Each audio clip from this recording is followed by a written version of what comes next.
Hello, Steve White, Steve White's 89. When I'm continuing on with my Stephen King marathon, I just watched Golden Years.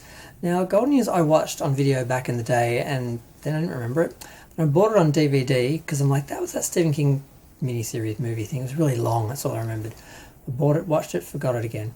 So when I went to watch it this time, I couldn't remember anything about it. I just knew that it was really long, and I remember I wasn't really impressed by it the first two times. So I watched it again, and it's about a man who ages in reverse after being involved in a lab experiment, an accident. And I'm like, oh, that's right, now I remember. So it's 4 hours long, roughly. I thought it was a miniseries done in two parts, like 2 hours or something, or maybe four. I wasn't sure. I just heard it was a miniseries. It was actually a TV series. It was called a miniseries, but it was done in 7 parts. And this was, in 1991, so this was before TV series were 7 or 8 series. So it really was just a TV series. It was supposed to be an ongoing TV series. Stephen King attributed Twin Peaks with helping them get it up and get it going, and for expanding television's idea of what drama was, and 1 hour dramas was and ongoing dramas were. It didn't go on to series, and they wouldn't give him the 4 hours he wanted to finish the show off. So it just got these 7 episodes, and then actually had a cliffhanger ending, which when I watched it, I didn't think of it as a cliffhanger ending, but then I found out that actually they changed the ending for the home video release, which is what I believe I've seen.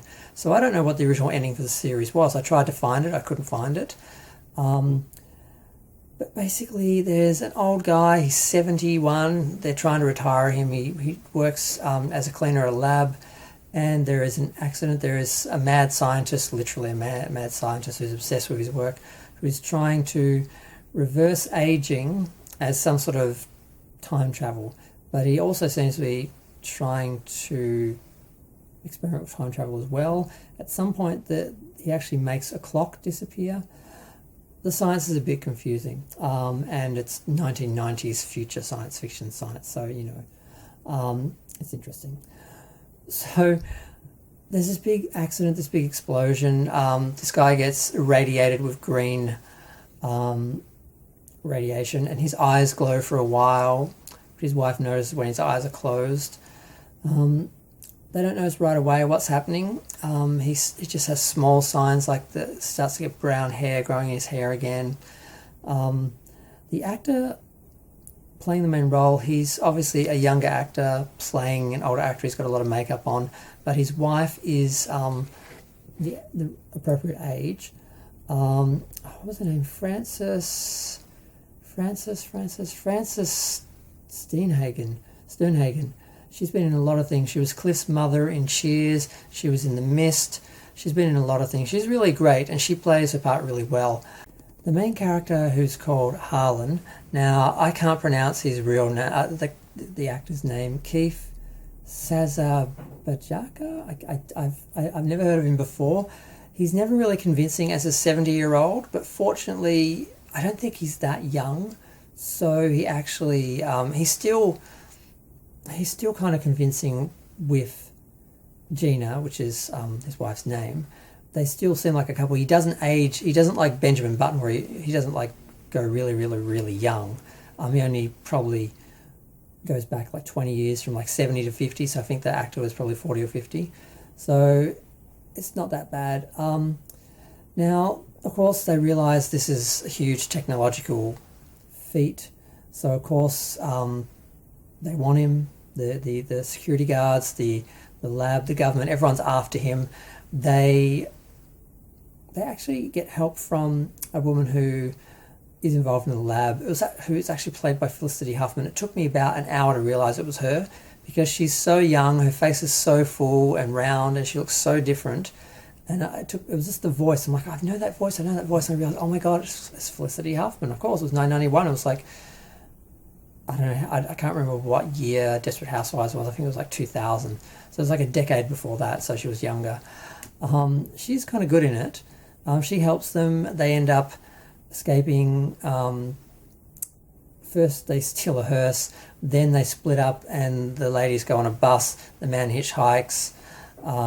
He has an episode with a black driver where he starts like shaking and the earth shakes and the earth cracks like an earthquake, and there's some power in him. It's not just that he's going back in time, there's something more to it than just like his cells or whatever being changed. Eventually they end up in a hippie commune because their daughter, who they end up going to, used to be part of like protests and things, and she knew all these people, so they end up hiding there, but it doesn't work. They get found. Eventually they go out through a storm drain, and they end up, this one agent, Harlan, I think Harlan, that's the name of the main guy. What was his last name? Andrews. He was after them the whole time. He gets there at the end, and Gina's tired because she's been the whole time like feeling like, I'm going to lose my husband. He's going to age. He's going to become younger, and he won't want to be with me. She's sick, and he stops because she's tired. The agent catches up with them, and he actually starts freaking out, and he holds her close. He just says, just stay with me, and like, you're going to come with me. And suddenly he starts glowing green. His eyes glow, his body glows, both of them glow, and she's like, I don't understand what's happening. And he said, just stay with me, and they disappear. And then Felicity Huffman shoots the agent through the heart, and that's the end of him. And the series just ends off with them, those two walking off. There was another guy there who was helping Felicity Huffman out, and she was kind of friendly with him in the commune place. They walk off, and David Bowie's Golden Years plays, and they just show a portrait of the two main characters, Gina and Harlan, younger. And that's it. And it just ends off like that. Like, they sort of, where did they go? It's a bit of a mystery, and it's kind of cool that it's a mystery, but it wasn't meant to be a mystery. There was more of an ending to it, and it was supposed to continue on, and it was supposed to be an ongoing series, which I never knew. So that was all interesting to me. So yeah, overall, Gina's character's enjoyable, Harlan's okay, Felicity Huffman's okay. It's okay. They spend too much time on the agents and everyone who's chasing them and all the politics behind why they're doing what they're doing. They should spend a bit more time with just, our escapees running. But yeah, I still kind of enjoyed it, but it never gets to the level of, It or Tommyknockers or The Shining or any of these other TV series, but it's still interesting. And it's more interesting now that Felicity Huffman's in it because she's like a star. She's from Desperate Housewives, so I saw it totally differently this time. I kind of didn't pay any attention to that character the other two times I watched it, and now it was sort of all about her. But I'm going to go. Feel free to share, like, comment, subscribe. Let me know what you think. I don't have many Stephen Kings left. There's a couple left until I start getting to the classics, Salem's Lot and The Shining, the first the film, and Carrie, and I'm gonna go through some of them and do some review of those as well. But I'm gonna go. I've already talked too long. Bye.